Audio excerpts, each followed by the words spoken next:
Back now to the breaking news from the Middle East as we track two big stories tonight. It is 4 in the morning in Israel, and we are hearing artillery shells constantly landing in Gaza tonight.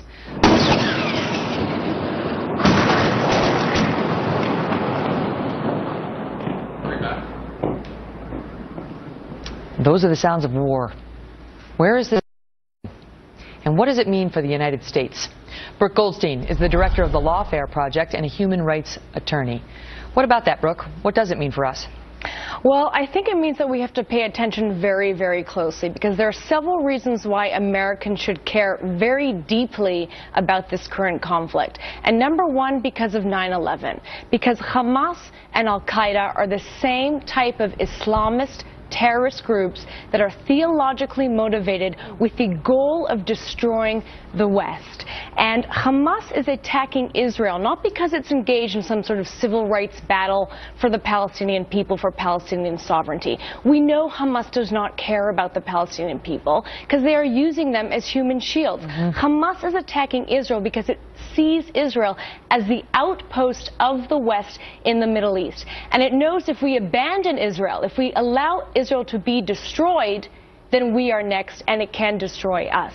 And the only reason why Hamas has not been able to kill more Americans abroad, it has killed Americans in Israel, is because the Israeli counter-terror naval and air blockade and ground blockade of Hamas. When you describe them, you know, of course, one wonders how could this ever be resolved? You know, Egypt is trying to broker this truce and find a peace between the Palestinians and the Israelis, and the Palestinians are sort of saying, well, it's not all about Hamas, you know, we're sort of different.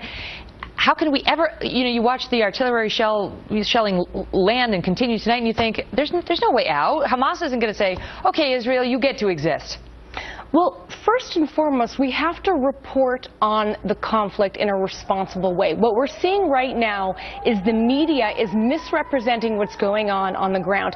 It is accusing Israel of engaging in war crimes, even though Israel... They're highlighting the civilian casualties, which are all on the Palestinian side because they don't have Iron Dome defense, which Israel has.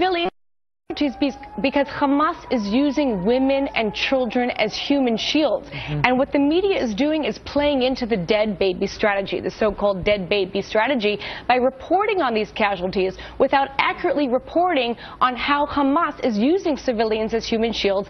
And therefore, we are encouraging Hamas to do that, and that's on our own moral conscience. Because it becomes a propaganda tool for them to keep things going. They want this going further into the future. This is a PR war for Hamas. Hamas did not attack Israel because it thinks it's going to win. Hamas knows it's going to lose. Hamas's goal is to increase civilian casualties. So do they win then, as we watch Israel winning and upping its game militarily and invading, you know, not invading, but however you want to put it, into Gaza tonight to try to shut down these tunnels that they use to get into Israel, and they want to murder civilians there.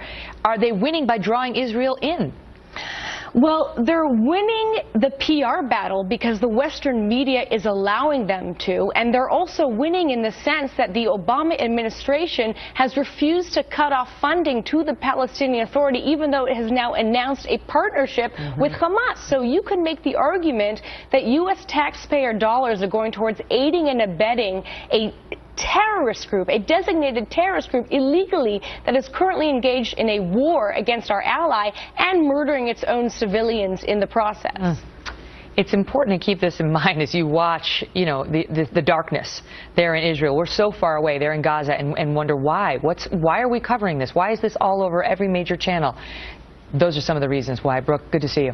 Thank you. So far